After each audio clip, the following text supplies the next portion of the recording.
How you doing, baby? Okay, I'm wearing two masks. One double cotton layer mask and one triple layer non-woven polypropylene liner. Polypropylene is a non-woven material, which means it has no holes in it.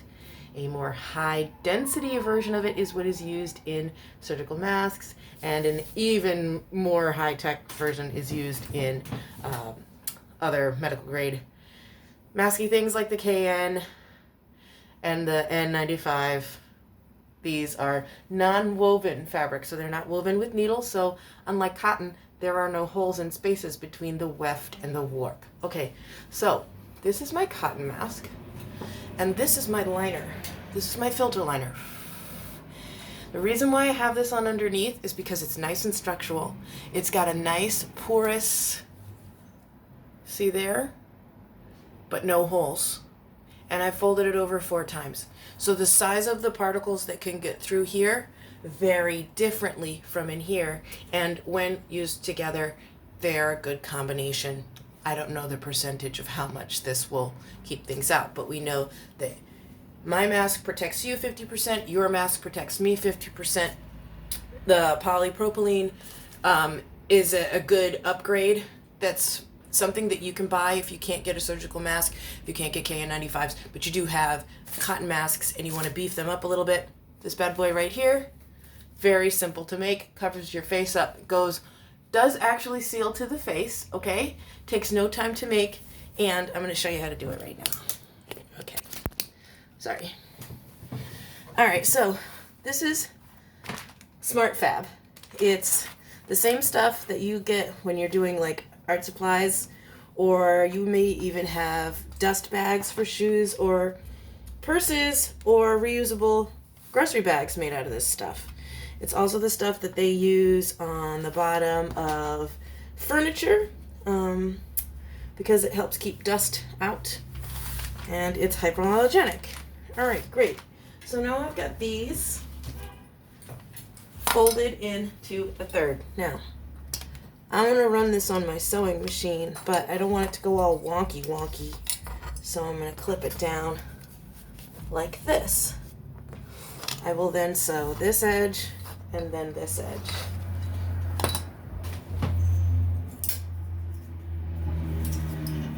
When I am done sewing those edges, just a little edge, I want to leave a 1/4 inch, maybe 3/4 of an inch depending. I'm going to go ahead and I'm going to grab a nose wire. Nose wire is exactly what you think it is. Is that a twisty tie? Yes, it's a twisty tie. If you don't have twisty ties, you can also use what I use in some of my cloth masks, gardening wire. This way you can adjust it to whatever length you need. It's got a little clip right there. Okay, great. So what I do to get these in here is that I'm going to fold this right there. And I'll just line it in there and bring it roughly to the middle. And it's nice to have it in the middle. I'm not going to do it because I already did it on the other side. It's nice to have it in the middle because then you can tell where your edges are. Now, the folds are super simple, but they're futzy. And here's the thing about sewing. It's futzy before you sew it, so you don't have to futz with it after it's sewn. So get all your nudges out, all right? Great. Now I take that. I'm going to fold these over like this once, and then again twice. I'll run it under my machine here. And I'm going to do that on both sides.